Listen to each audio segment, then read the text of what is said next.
Welcome to the Deerland Podcast. It's episode number 10. I'm your host, Mike Boley. We're here at Boley Farms today, and I'm joined by the one and only Tyler Sellens. How we doing, Tyler? I'm doing well. Yourself, Mike? I can't complain, I guess, other than it is cold as can be, windy as all get out, muddy, it's been raining. Can't really get out and do much right now, so Mother Nature just will not give up this year. no, she will not. She is on a mission, and we have been getting lots of precipitation in all forms.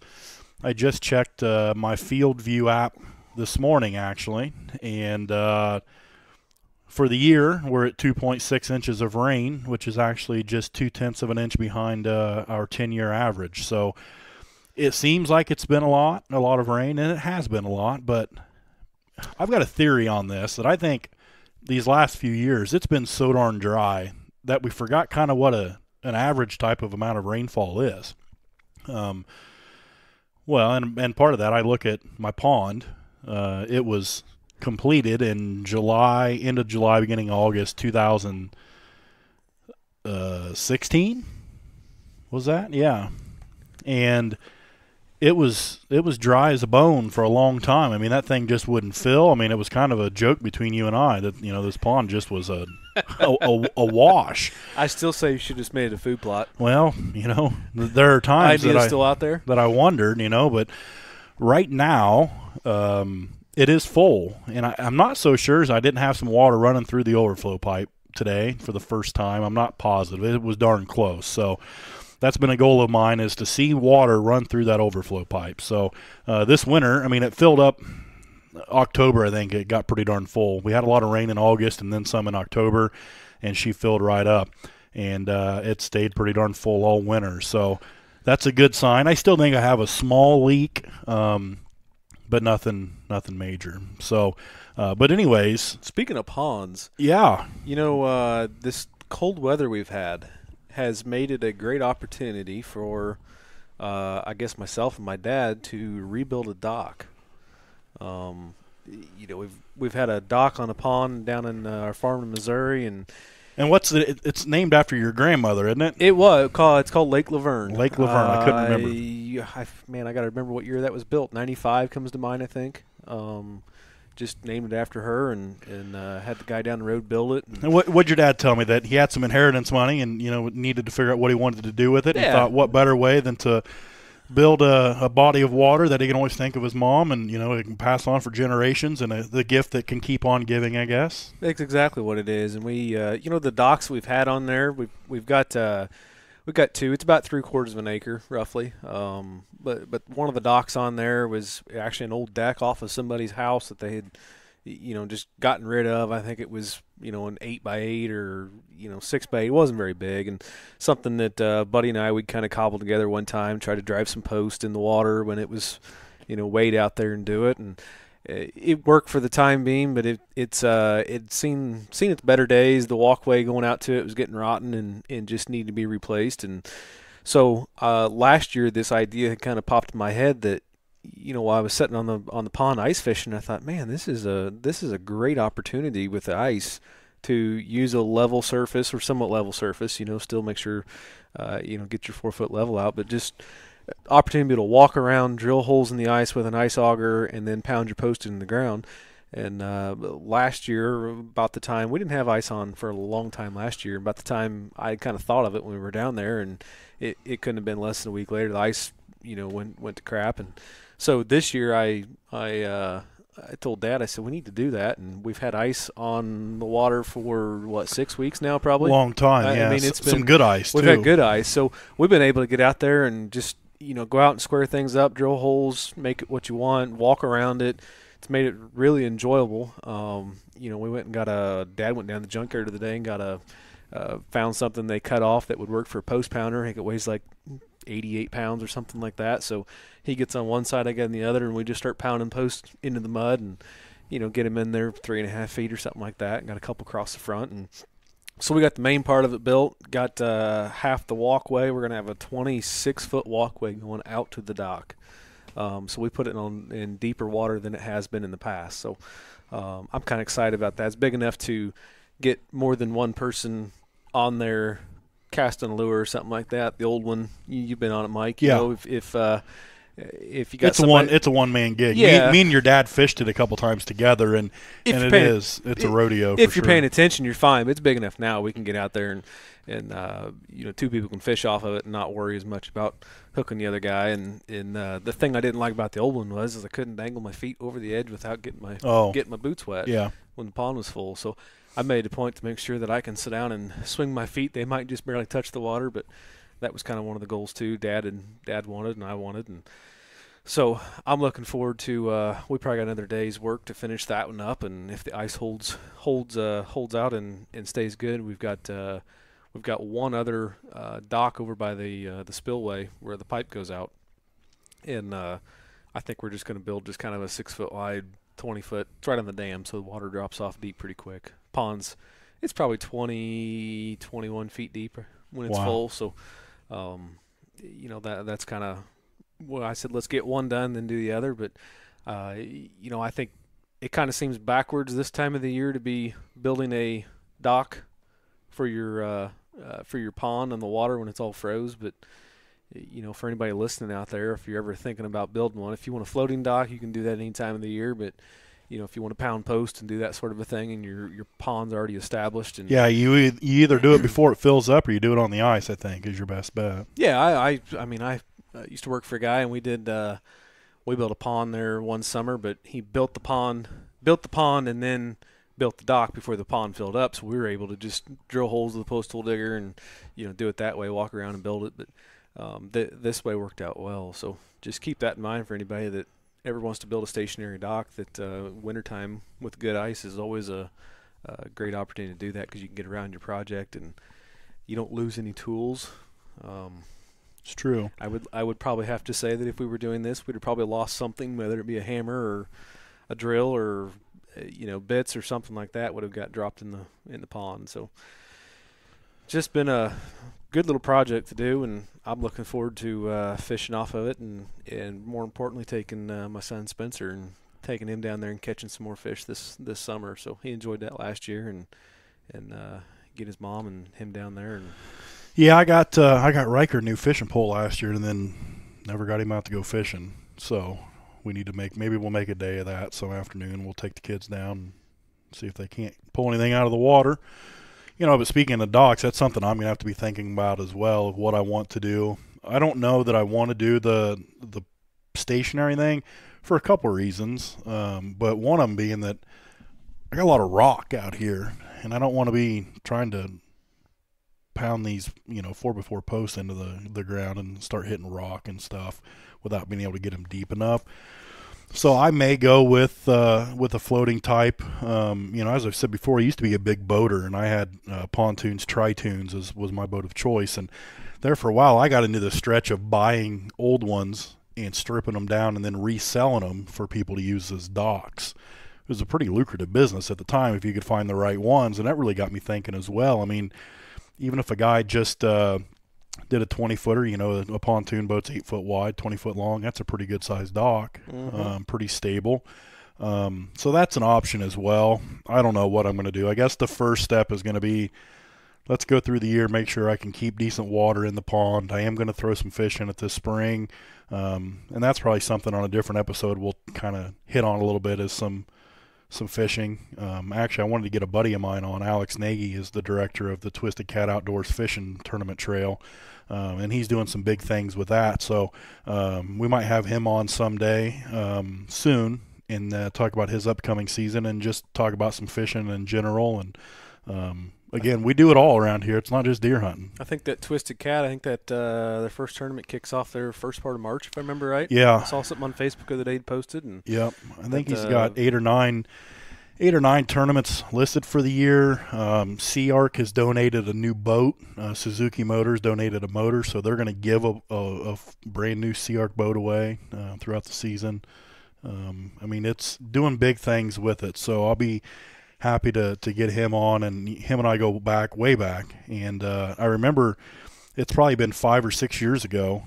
They brought that tournament to Nauvoo, and he wasn't running it at that time. Another couple was, but he had put me in contact with him to figure out some logistics. And then I think it was that next year Alex took it over, and he's really, really taken off with it and doing a great job of promoting catfishing in general. So we'll have him on sometime in the near future. I was just texting him last night, told him I wanted to have him on the show. So, yeah, we're going to talk about some fishing yet. Turkey season is not far off. Actually, we're sitting here in my man cave on the couch, and I've got my Lynch box call, my Foolproof 101 box call sitting here. And me and the son, we've been doing a little practicing on that. And well, if you're fortunate enough to live in South Florida, be in South Florida, this weekend was the first youth season down there. So for anybody, I saw a couple kills on social media that came across just for some kids for the youth season. I think their official opening season is next week, isn't it? I think it's next weekend, and then if you're north of, there's a road down there that splits the 70 or something, I think. Yeah, I don't remember what it is, but splits it. We hunt north of it, and their youth season I think is the 9th and 10th. I think that's right. And then the following weekend, around the 16th, is opening weekend. So looking forward to. We'll probably be down there the weekend of the 20. I think it's the 23rd of March. I hope. Be down there chasing some Osceolas. So always a good way to kick off turkey season in March. Go down there and do that, and looking forward to the trip.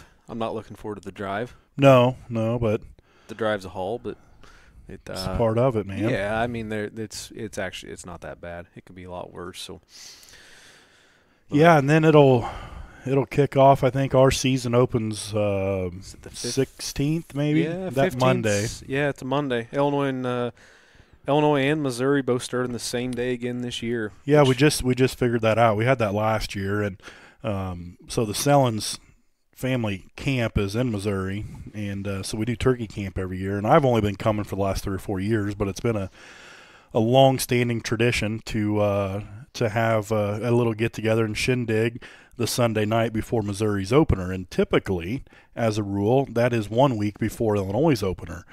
But here we are. Typically, Illinois always opened a week ahead of Missouri. Is the way it's always been in the past. Oh, really? Yeah. Okay. Because you could hunt Illinois for the week, and then it was always Brent. He'd have second season, and he always takes off, opening day and just goes with me, just tag along. But he would he was always hopeful to get his bird killed on Saturday or Sunday of Illinois. Yeah. That way he could go down and go to turkey camp and not have to get up and come back to Illinois and hunt. But I see. It's it's been a tradition for.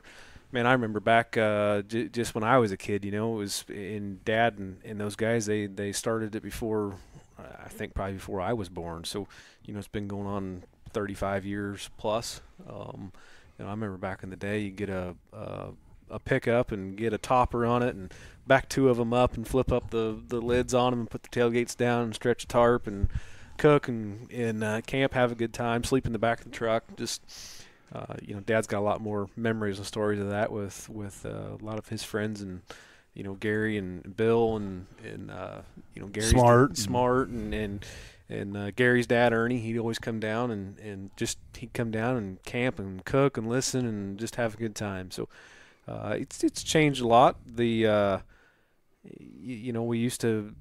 evolved from what it used to be as far as the accommodations. Right. Yeah. That's turned into a second home for my parents down there anymore, and the cabin and campsite and fire pit and all that. But it's still the good times that a lot of people make it a point that they're there on turkey camp just to come down and camaraderie and fellowship, and I enjoy that. To me that's 90% of turkey season right there. So. Yeah, and it's also kind of a a new generation. Most of the people that are there are your friends and people our age. There's still some few old timers that show up, but you start looking around as far as numbers go, and there's a lot of people in their 30s there. The mid 30s to we're all that mid 30s to mid some to of late us 30s. Mid to late 30s anymore, and I guess I probably think back to when I probably started going down there. That's probably the age of a lot of people then Yeah. that were going, and it's a new, a new group of people, a new generation coming, and Dad. I mean, there's still some of the guys, but not all of them are still with us there, and others have went their other ways too and got their own farms and enjoy that. But I'd love to at some point or another have anybody that was ever there come down and just have another.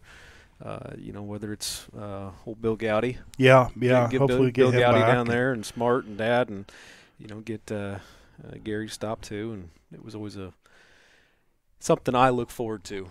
It we all sit here and talk about the stories of turkey hunting and this and that, and I've probably forgotten more turkey kills than I remember, but I got a lot of good memories there of just getting together and enjoying that. But Well, and something else. I mean, as we've talked about when you had your dad on, he's a retired cop, and a lot of these guys that we're referencing are former cops as well, or in the justice system, probation officers or whatever, but mostly cops at one time, and they all just got along with one another. Farrell, he who has passed on, and enjoyed hanging out with one another, and that is something that has changed. I mean, here I am, I'm a cop now, and we all get along for the most part, but we don't hang out like that. I mean, there's some smaller groups here and there, a couple, 2 or 3, but I think back in the day, I mean, there was 10 or 12 guys that were always together hunting and fishing and hanging out, and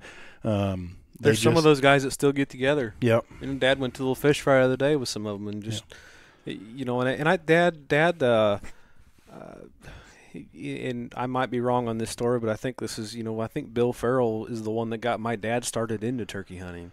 So, from what I recall, that's correct. Down in Missouri, and I see some old pictures. Down by the farm. Yeah, right in that area. I mean, that's where their original camp, I think, was, you'd head a mile down the road back west and then go north probably 2 miles where the original camp was. But I think that place had sold, so they had to find a different spot and then wound up here. And, I can look back and see some old photos and photo albums and stuff of Dad in the middle of the road taking a picture of a turkey, and you look in the background, and where the cabin is now and everything looks completely different than what it used to back then. But I mean, that's evolution too, the way times have progressed, and brush grows up, but it's been for the betterment. I'm glad Dad got me into the sport of turkey hunting. The thing I love about it is it's I'll call it kind of a community hunt if you want it to be.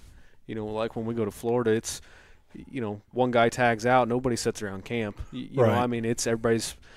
I've seen. It probably scare me to know how many Osceolas I've seen get shot, just because that's just. You get tagged out and you go with the next guy, and if somebody's still got a tag left, the very last guy, he's probably usually got 3 or 4 or half a dozen people tagging along behind him to kill that last bird just to go and get in on it and enjoy it. But it's well, and I'm still pretty new to the turkey hunting game. I think it was 2015 when you took me for that first hunt.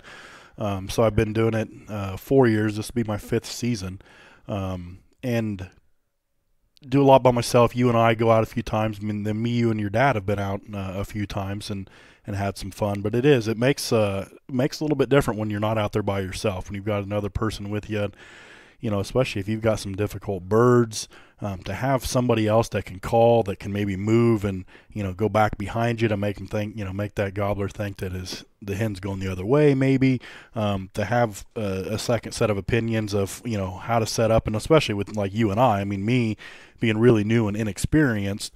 Well, I'm a little gung ho once in a while, running gun. Oh yeah, but that's just how. I mean, I'm not one to want to just. I'm not going to go sit next to one tree all day and just wait on them if they're there. I've got other things I can do too. No, and I'm the same way. I mean, if I'm sitting there and I'm not hearing any gobbling, I mean, I'm not going to sit out there all day. It is a good opportunity though if you're not hearing any gobbling, to catch up on some sleep.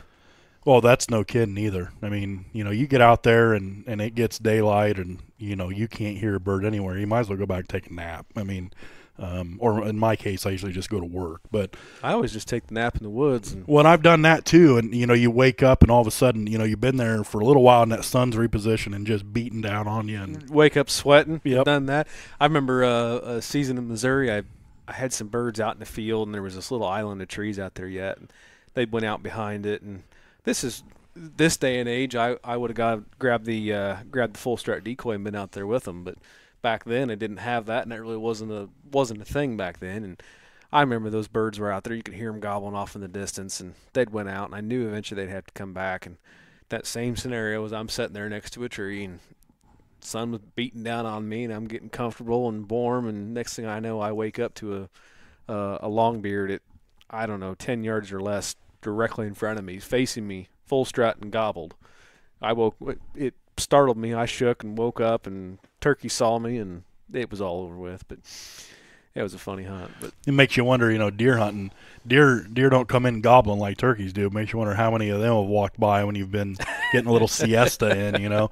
I always like to think that nothing comes by, but man, out in the field, there are just certain times where it just feels too good, and you just take a little nap. I mean, you just get comfortable, and especially like turkey season. I mean, 2017, I didn't kill a bird, had landowner tags, and I hunted the whole season, every single day. I think I missed one day, but I was out every night trying to roost birds. I was up every single morning, and I'm not really a morning person. I mean, they're not horrible, but I'm not one of those guys that gets up 5:30 every morning and has coffee and watches the news and does stuff. I mean, that's just not really my thing. But in turkey hunting, you're getting up at 4:30 in the morning or so. The time obviously changes as the season goes on. And I'm lucky that I just walk right out my back door, and usually within 150 yards is where I can stop and listen for gobbles. If I don't have one roosted, it's not very far, so I don't have to get stuff loaded up and drive. And but it still is early for me. And after you do it 10, 15, 20 days in a row, I mean, it starts to wear on a guy quick. So, yeah, it does. But all it takes is that one gobble. Yeah, and turkey season's coming up, but the one thing we've got before turkey season, March, what is it, 9th and 10th? March 9th and 10th, yep. We got Shed Rally. The Shed Rally, and that is, something that was created by and, is kind of pushed by Whitetail Properties. And as, most of you know, Tyler is a Whitetail Properties land specialist. So we do try to push that. But even if that wasn't the case, I mean, it's a good social media event.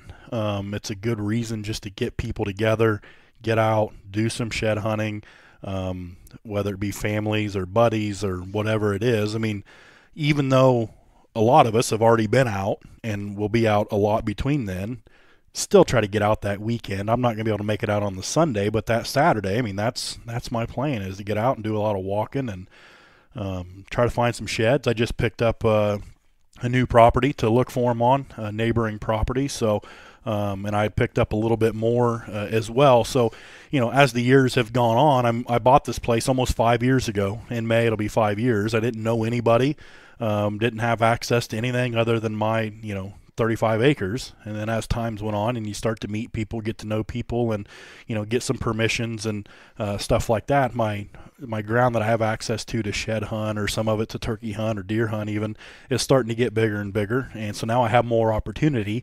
When you only have 35 acres to shed hunt, I mean, you can only walk around in the same circle so many times. So I'm excited this year to really have some new ground that I think the deer have been winter bedded on. Been seeing them every night. We know that they're there, so there's got to be some sheds back in there. So I'm excited to get back there. Actually, I thought about going out this morning, but the wind's been blowing sustained like 35 miles an hour all night, gusting up to 45, 50 miles per hour. Them sheds aren't going anywhere. They'll be there this week. So they're not going to walk off. No, they're not. Some squirrels might get to them, I guess, but I'm not going to go out and suffer to try to find a deer antler laying on the ground. So and I think the other thing too about we talk about Shed Rally and going shed hunting and getting out, and for one, it's good exercise. The other thing is it really gives a person an opportunity to get out. If you'll take that time, walk your property, you're going to learn something about your property when you're out there. If you'll pay attention, go out and do more than just shed hunt. Make it a dual purpose. Your shed hunting is ultimately what you're there for, but it's a scouting trip too. You can get out, see where the trails are, see what they've used. You can find rubs, you can find old scrapes, bedding areas, things like that you can kind of fine tune your plans. Maybe you need to move a food plot a little bit. Maybe you need to, man, I had my stand in this tree and I need to move it 15 yards closer to these other intersection of trails. And so it's a good opportunity that, pay attention to when you're in the woods. It's not just looking for sheds, because I've inadvertently find myself that when I'm out shed hunting, I find myself doing more scouting than I am anything. Just, it's like, man, I didn't realize that trail went there, or this or that, or, your property is ever evolving and changing with, with time and vegetation and trees and this and that. And maybe you did some habitat work, if you did some hinge cutting or things like that to try to, divert the deer or make them go where you want to go, you can see if that's worked. And, because a lot of times, especially with this fall we had, in December, first November was, even October, but first November was a little colder there. But yeah, mid-October through, November. I think November was like the 4th coldest ever on record, something like that here. And then December it got warm. But a lot of that stuff, those trails that deer were using are muddy trails. I mean, they are very obvious. And, when you see that, then that's going to help you fine-tune, what you're going to see for muddy trails this time of the year is not something that's been used in the last 6 weeks, 8 weeks, because it's been froze. And, you'll still see a little evidence of what they've been using. But, use it to your advantage, and you can kind of put a little bit of a figure something out about a buck too, based on where you find the sheds. Maybe you find them in a food plot, maybe you find them in the woods. Find them in their bedroom too. I mean, I've found sheds before where I literally walk up and it's like they were just bedded down, and all of a sudden they just fell off. There's a match set laying side by side. So, and it's funny that you say that. I have the same problem, whether it be when I'm shed hunting, mushroom hunting, turkey hunting. I always find myself scouting for deer, and sometimes you need to be a little bit more focused on the task at hand, because I literally, it's like squirrel, I get sidetracked so easily, and now all of a sudden I'm looking for rub scrapes, trails, beds, when I should be looking for mushrooms or sheds or turkey sign at that. But I just read an article last night, actually, on themeateater.com. It was written by Mark Kenyon from Wired to Hunt, and it was talking about how to become a better shed hunter or a more efficient shed hunter. And it's one of those things that it makes so much sense, but it's kind of the 80-20 principle. And if anyone that's had any economics classes, you'll understand that. But essentially, the layman term of it is you're going to find 80% of your return through 20% of your work. So it's about being more efficient. So when it comes to finding shed antlers, it's no big secret that the two places you're going to find them the most is where they're spending most of their time when their sheds are going, or when their antlers are going to be shedding. So that is, January to March, mid-December to mid-March, somewhere in there. What are they doing? They're sleeping and they're eating, and they're going in between. So the two main places to focus is to go to the bedding areas and to go to the food areas.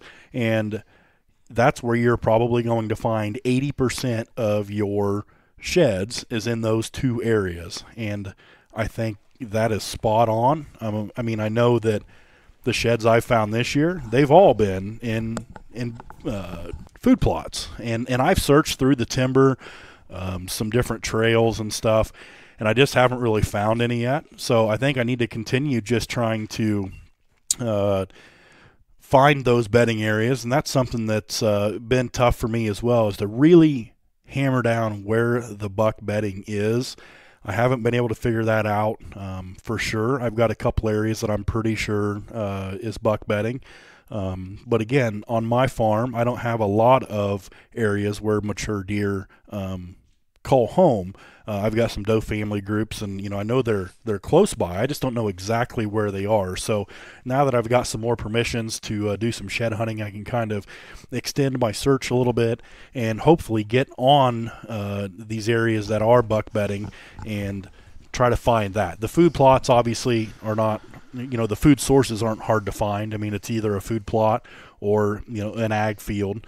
And that's where I think a guy needs to spend a lot of his time. So if you're going to go out for a 10-hour day, that's a long time. That is, but it's a lot of walking. But just for mathematics' sake, if you spend 8 hours of that time in the food plots and the bedding area, and then 2 hours in the rest, you're going to find way more sheds than if you were to just aimlessly, and not even aimlessly. Let's say you go out and you grid search.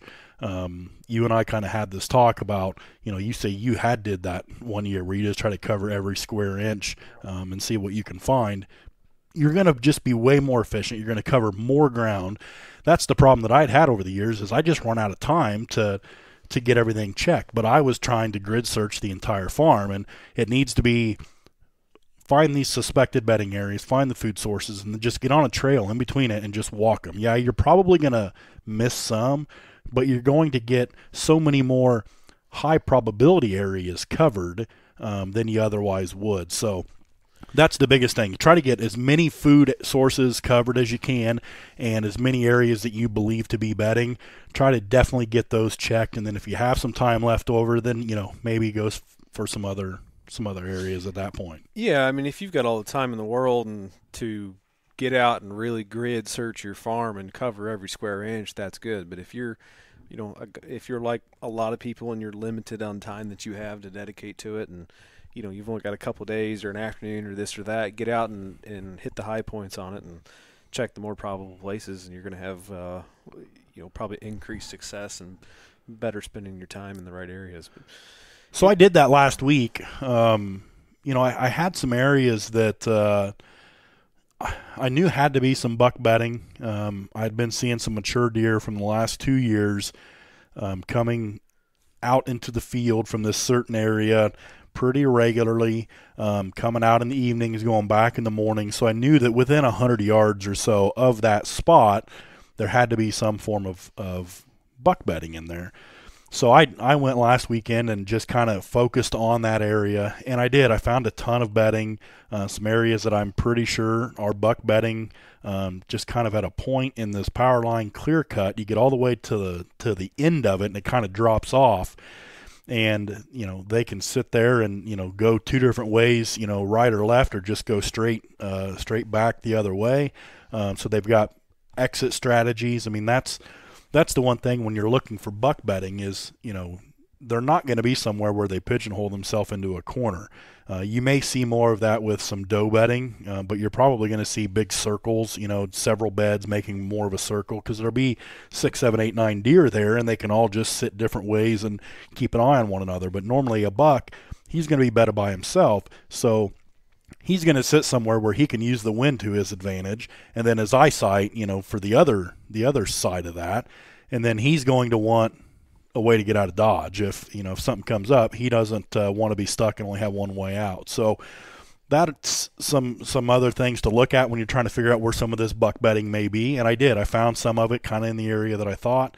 Didn't find any sheds, but I'm still seeing some mature deer holding antlers. Seems like a lot of my young ones have dropped, but been doing some glassing in the evenings, and the deer have been coming out and seeing some 2, 3, 4-year-old deer still holding antlers. So yeah, I mean there's a good number of deer that have lost their antlers right now, but I'm one of those people that I don't have a ton of time to dedicate to go out and look for sheds. There was shoot, it's been 6, 8 years ago, probably every bit of that. But I had, every day after work, I'd just go out and walk a little section and more or less covered every square inch of the farms I could hunt. And I think that year I picked up like 40-some sheds, but I've not had the time to dedicate to it now like I did that year. But I think if you've, just go out and hit the high points. And that was one of those things that, a lot of them, it seems like I just stumble on them too. But I typically pick up 12 or 15 sheds just out walking farms, showing farms, or at least find them and, leave them on the porch of a lodge or something of guys that own the farm. But, I enjoy it. It is. I mean, it's nice to get out, and then you just never know what you're going to learn. And that's what I've really enjoyed about it, is just finding some good sign that you weren't aware about, or finding a new trail and figuring out, hey, this is where these deer are moving through here. That's something that I really enjoy about it. And something else too is I've got some areas that I pretty much just stay out of all fall. And I'm not going to technically call them a sanctuary because I will go in there. I'll go in there in the off season to do some work. I'll go in there to mushroom hunt, shed hunt, turkey hunt, stuff like that. But usually come into September, beginning of October, I just kind of stay out of there. I used to try to hunt them. I was unable to do so very efficiently, so now I don't. But what I found is you come in there this time of year and you're going to find trees that have blown down, or something has changed, and maybe that's going to divert what their travel is. So that's always something to keep an eye on. And if it's something that is to your detriment to have that blow down or that changed course of travel, you may want to look into getting out there in the off season and clearing it out, and maybe stacking the brush up in an area that becomes more beneficial to you. So this time of year is just fantastic to do all sorts of things. I mean, get out, enjoy the outside. I mean, especially for me, that a guy that owns a farm, spends a lot of money on it to be able to own it. You want to find as many ways as possible to actually get out and use it. You feel like maybe you're getting your money's worth that way. I mean, if all that I did was just deer hunt and I did nothing else, and I was worried about my deer, so I just only went out there 20, 30 times a year to try to kill a mature deer, I just don't feel that I'm getting a good return on my investment. So I use the heck out of it, whether it be putting in food plots, doing habitat improvement, squirrel hunting, turkey hunting, shed hunting, mushroom hunting, anything that I can do to get out and use the land and get some money's worth out of it, I guess. So that's something that I think people need to realize is sometimes we can get a little too hung up on pressure and access and stuff like that. During the season, yeah, you need to be cognizant of that, but man, don't be scared to use your land. I mean, it's so good just for the soul. I mean, to get out there and be part of it, the sights, the sounds, the smells, there's nothing better for me. I mean, than to get out there and get a good walk in, for one. And I'm always trying to learn something, and usually you walk for 2 or 3 hours, you're going to learn something, whether it be big or small. You're going to walk out of there knowing something you didn't know before you went in there, and that's a lot of fun for me. Yeah, I mean it's it's a scouting trip. It's I don't know. Well, there's been time. I'll tell you the frustrating thing about shed hunting sometimes. Not necessarily shed hunting, but I can think of a couple of deer over the years. The farm I hunt just southwest of yours over here a little bit, but I had pictures of that deer through the summer months, through about the 1st of September. Velveted fell off. 1st of September, that testosterone kicks in, the start scraping a little bit, rubbing, and all of a sudden the deer's gone. Not one picture of him. And then a buddy gets pictures of him south a couple miles, has him all fall. And then I go out and go shed hunting and not had one more picture of that deer. And then I stumble as I'm going through. I walk up and I pick up one side off of him. And I'm like, it kind of puts you kind of be able to put some of the pieces of the puzzle together as far as where a deer's living, or I mean, you got trail camera photos and then all of a sudden he's gone.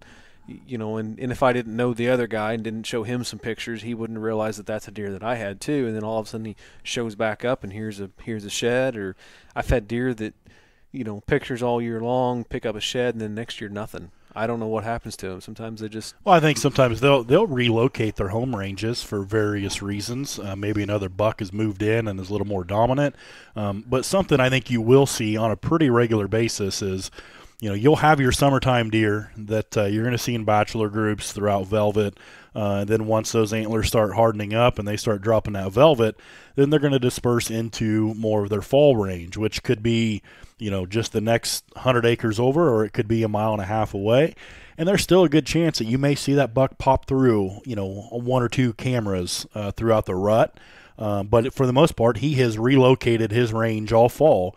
But then when late winter comes, they kind of come back to their summer ranges and get settled back in, and they'll be there throughout the spring and summer and repeat the whole process. So that's why I don't get too excited about the pictures I'm getting through July, August, September as the deer are growing, because you don't know what they're going to do. Now sometimes you do have those deer that grow their antlers on you. They drop their velvet. They're still there all year. They just don't go anywhere. They're a homebody. Maybe their core has shrunk, to 40, 50, 60 acres, and they're comfortable in that area, and they're just not going anywhere. That's more the exception to the rule, but that does happen too. So I had that deer in Missouri this year. Same thing. I mean, that's exactly what. I mean, literally the neighbors to the south of me, they didn't have any pictures of him, but I mean, I've got hundreds upon hundreds of pictures of this deer and a lot of daylight photos, and just, I mean, I don't know. I mean, every deer is different, but the shed hunting, I think, really helps put some more pieces of the puzzle together. If you're, paying attention to, trail camera photos and what you're seeing in the fall, and, where you're getting pictures of the deer and where you pick up the sheds, and, maybe what food plots they were using, you're able to fine tune an area too, and may help you put a game plan together and be more successful. Yeah, it's a never-ending learning process, and sometimes I think some people can garhole themselves when they think, all right, I've got this figured out. I know how the deer use this farm, and I know exactly what I need to do, and they stop learning. And it's not just with deer hunting. I think it's with a lot of professions and life in general, as people get a little too confident sometimes. And about the time you think you've really got things figured out, you're going to get humbled, whether it be by a new coworker, a deer, whatever it is. I mean, you have to realize that you're never going to know it all. There's someone out there that's always going to know something that you don't, and you need to always continue to try to learn. My big thing is knowledge is priceless, and I'm always looking to learn. That's like this podcast. That's why I wanted to do it, is so we can sit here and talk. We can get guests on. We can maybe teach somebody something, but then maybe we can learn something as well. So that's just what I enjoy about it too. And I guess part of it is I got into it late as an adult. I didn't really start getting serious into this until 2015, so I was 32 years old, which is awfully late for a lot of people, but I think I was able to speed up my learning curve a little bit because I was older, had a little more life experience and some more resources than I would have if I was a 16-year-old. But I don't think I'll ever get comfortable in hunting or the outdoors or anything. I mean, I will always feel that I've got a long ways to go to learn, even as the amount of mounts start to kind of increase in my man cave here, and I have some luck and some success. I don't get too confident. I'm not going to sit on my thumbs. This year here, I'm going into it the same way I did last year. That need to put a lot of work in, and a lot of time and effort.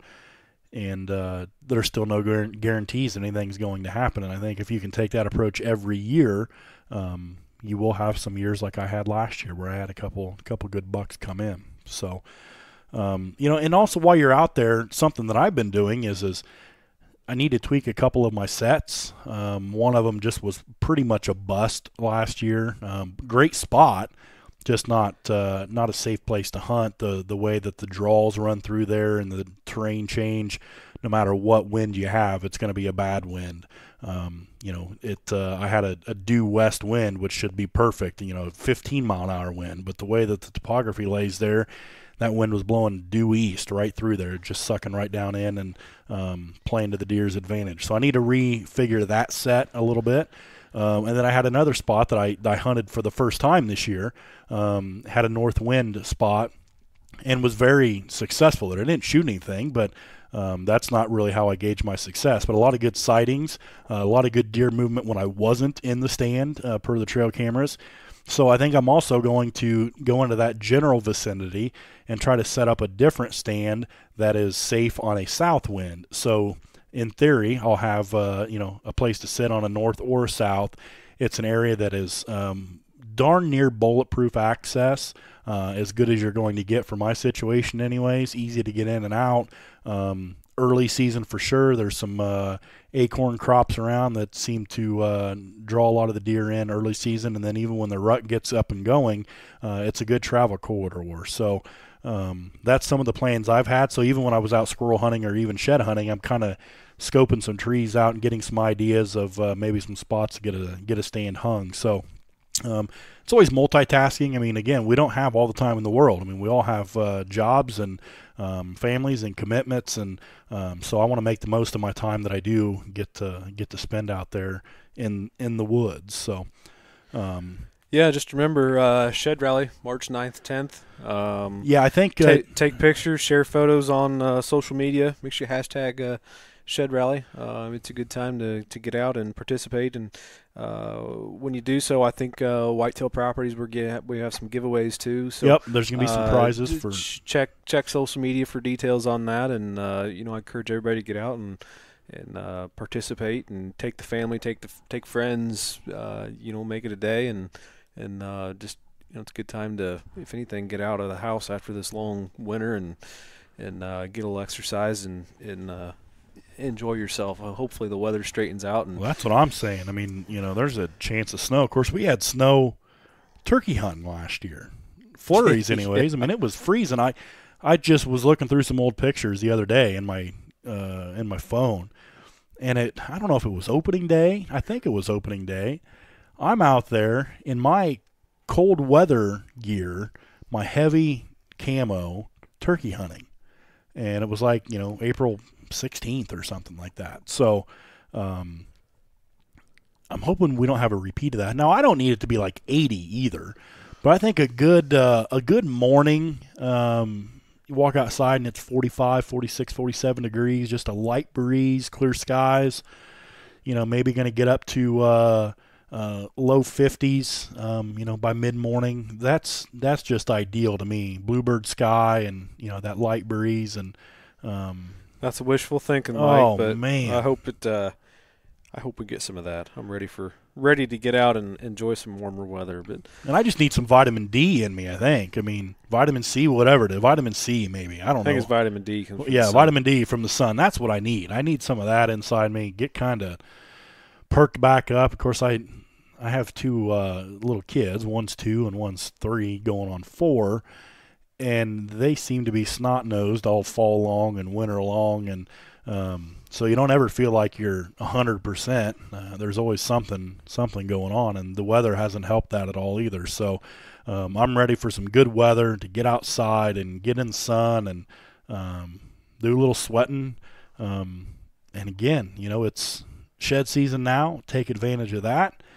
And then before you know it, it'll be turkey season and mushroom season, and that's something I really love, is mushroom hunting, and then it's food plot season and land management season and all that good stuff. So I believe next week's episode will probably be on some food plot information, some tips and tricks, and at least some of our experiences of things that we've found, and we've kind of jumped into some projects ourselves over the last few years, and kind of learned some things the hard way or some trial and error, and we're still fine-tuning our process, but we had a great year last year with some new food plots, so we're just wanting to pass some of that experience on to you. Take it for what it's worth. We're not saying that how we do things is the right way, but it's something that works for us, or maybe it didn't work for us, and we're telling you that maybe don't try this. Trials and tribulations. It is. So learn from our mistakes, and pass it on to the listeners of the do's and don'ts, and comment too. Let us know things that work or don't work, or we're glad to share that, or any information anybody's got too. So I'm always learning something from from clients, of just getting out and visiting with them, and they'll tell you things they've done, and we get to visiting things like that, and they'll pick up on something, and I'm kind of like, man, I didn't realize that, or just always be always keep your ears open and be willing to learn, because again, yeah, somebody else may have a better way of doing it. I mean, there's more than one way to skin a cat. So if you can stay open-minded about other methods of operation, then maybe you can be a little more efficient or have a little more success in whatever it is you're trying to do. And social media is a great thing for that. I had made an Instagram post the other day talking about my beans and interseeding some greens inside them, and just had some random guy ask me about kind of what I was doing and how to do it. And again, I will pass on everything that I know, but I'm not going to tell you that it's the right way or the best way, but it's my way, and it has worked for me. So luckily, with the advent of the internet, there's a ton of information out there. We encourage you to try to get that, but you also have to be careful, because just as this podcast is, anybody that has a little bit of technology experience, they can go out and buy some equipment and record a podcast and tell you how to do something, and maybe they know what they're doing, maybe they don't. So you got to try to vet where you're getting your information from a little bit. I try to be straightforward with mine. I mean, I am new. I don't have a lot of experience in a lot of this stuff, but I've always been willing to experiment. I've got some great friends around me that do have a little bit more experience and have kind of helped me. But I'm not this, seasoned veteran that has all of this years of experience to rely on. But this is what I'm doing. This is the results I'm seeing doing it this way. Here's some of the things I'm looking at change. So that's what I'm wanting to tell you. We're the everyday average guys. We're not the best at anything, but we are passionate about what we try to do, and we want to learn, we want to teach, and we want to have better habitat for the lands that we walk across. So stay tuned for the next episode. Again, hoping to talk about some food plots and keep thinking about some warmer springtime weather, because it's got to come. I mean, we're into the last week of February. You get to March and kind of take that turn, and you hope that it's just greener pastures and bluer skies from there. So anything else you want to add before we get off here today, Tyler? Not that I can think of. Just make sure you comment, share, like social media. Yep. Again, March 9th and 10th. Hashtag Shed Rally when that comes, March 9th and 10th, and you can be entered for some prizes, courtesy of Whitetail Properties, and I'm sure some of their sponsors as well. I think like a lot of those are a lot of our sponsors are donating some stuff. I don't remember what all, but definitely worth your while to post a few pictures, and doesn't cost you anything. Nope. Nope. So and you can also check out Whitetail Properties social media accounts as well on Facebook or Instagram, YouTube. There will be some information there. So speaking of that, make sure you do check us out, deerlandpodcast.com, Deerland Podcast on Facebook and Instagram and YouTube as well. So we appreciate you guys listening to us. If you have any comments or feedback, please let us know. We'd love to hear from you. And until then, we'll see you next time.